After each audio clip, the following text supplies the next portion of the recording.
Good morning, I'm Brett and welcome to my backyard. It's the middle of May here, and as you saw in our video yesterday, it's about that time of year where our potato crop begins to come in. So we're harvesting some of that, and hopefully these potatoes will last us for the next several months. And as y'all know, I'm big on succession planting. A lot of our smaller seeds, I like to plant another round of those every 2 to 4 weeks. And I do that early, starting in February with the potatoes. I plant potatoes every couple of weeks until we get enough planted out to harvest between now and June. But then what do you do once you harvest those? Well, today I'm going to show you a couple different things. So we've begun harvesting those. Like I said, we'll be eating on those for the next several months, and then when it gets to be fall, we're going to take some of those that will be getting ready about that time, use them as seed potatoes to plant for a fall harvest to make us through till spring whenever we can plant again. But today I happen to have just a few potatoes that are ready to go, and then also what I'm doing is my big buckets that I have that I like to plant in. We're in the process of getting them cleaned out and rejuvenated. We're going to be using them for more of our warmer weather crops during the summer here. And so I want to show you what you can do if you don't have enough pots. You can garden in just about anything. This is a box that we got, package come in the mail, and so I'm going to use this box here to grow these few potatoes that I have. Now the reason I've placed it where it is I don't know if you can see, I've got tomatoes that are kind of surrounding it. And since we're going into the month of May, it's going to be getting a lot warmer here. And where this is located, it's going to be getting plenty of sun during the day, but as these indeterminate tomatoes on the side grow up, they'll be giving it a little bit of shade in that hottest part of the day to help protect the potato plants, which were a little bit more susceptible. They don't like the heat quite as much as your tomatoes and your peppers do. And then also, once I put them in this box, of course, is going to break down over the next few months, and that'll be just fine. Whenever it's time to harvest my potatoes, all I'm going to do is I'm going to rip this box apart, and I'm going to let that soil just go into this planting bed here as well.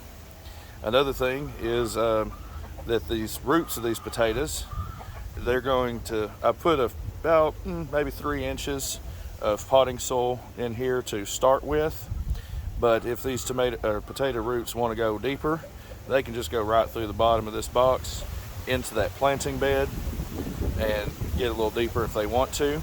But we're going to keep all the potato harvest contained up in the box. Also, the water seeping out is going to go into the ground and help water the tomatoes on either side as well. So here we go. We're going to get started.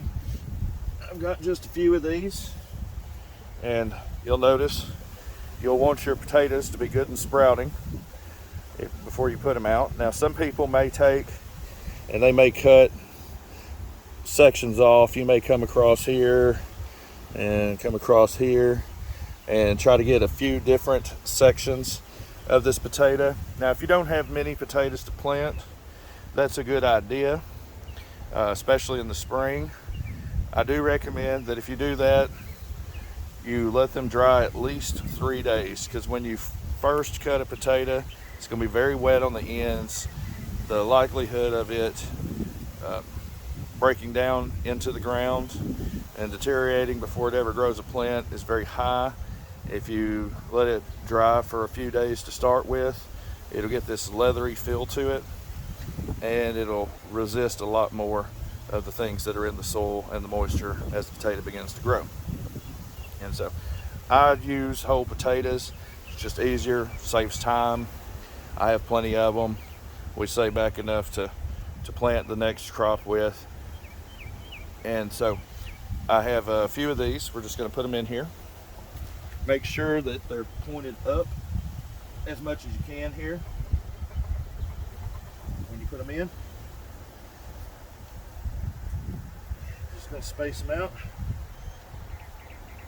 I'm gonna move this one just slightly back this way. I got this one little guy I'm gonna throw in there as well. And you see that takes up that box quite nicely. And I think that we'll be able to get a good crop off of these throughout the summer to give us a little bit more in the fall when we get started on our fall planting. Now, since we're planting these, we want to go ahead and cover them up. We want to at least have the potato covered. I recommend covering the potato at least 3 inches deep. Don't worry, the green hearts, they're going to come on up through that soil. And then you'll notice I've probably got about 9 inches deep on this box. So we're going to cover them today with 3 inches of soil. And then whenever the greens get to the top of the box, we're going to fill in the rest of the box with soil. And that is where our potatoes are going to actually be produced, in that layer that you can see there. And then the plant will come on up through that over the top. And sometimes potato plants can get as tall as about 40 inches. And that's quite all right. And we'll be monitoring them. And hopefully you saw the video yesterday about when to harvest these. So let's go ahead and cover them up here. Got some of my good potting soil made up.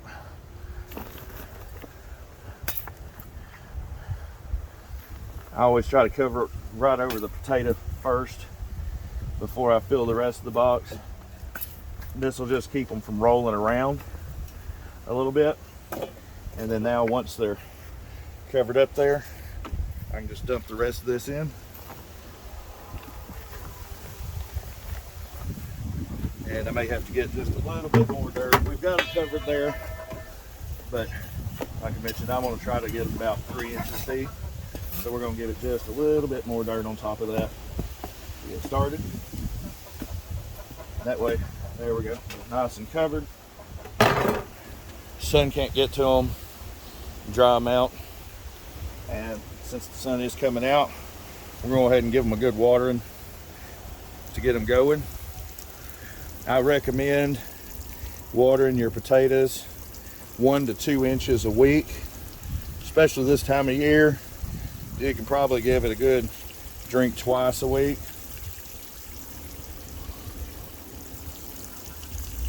And with this method, you'll notice I'm gonna fill it up here. Like I said, don't worry, this extra water is just gonna flow on down there and help water the tomatoes to the sides of it. If we got any left over. All right, there we go. Now, you can see why I'm gonna put a few inches of dirt on it. You might be able to see right here that we had a little fine layer, but the potatoes are just sticking above the surface. And so I'm gonna give it just a couple more inches of dirt just to make sure they're good and covered. And then they're gonna be fine to grow for a few weeks. And we'll come back and cover the rest of them at that time. So anyway, I hope y'all enjoyed that video. If y'all have any other unique planting ideas, ways to plant, if you don't have enough of your supplies, remember, be ingenuitive in your planting. And I hope y'all enjoyed that. Be sure and subscribe if you haven't already. We'll catch y'all next time.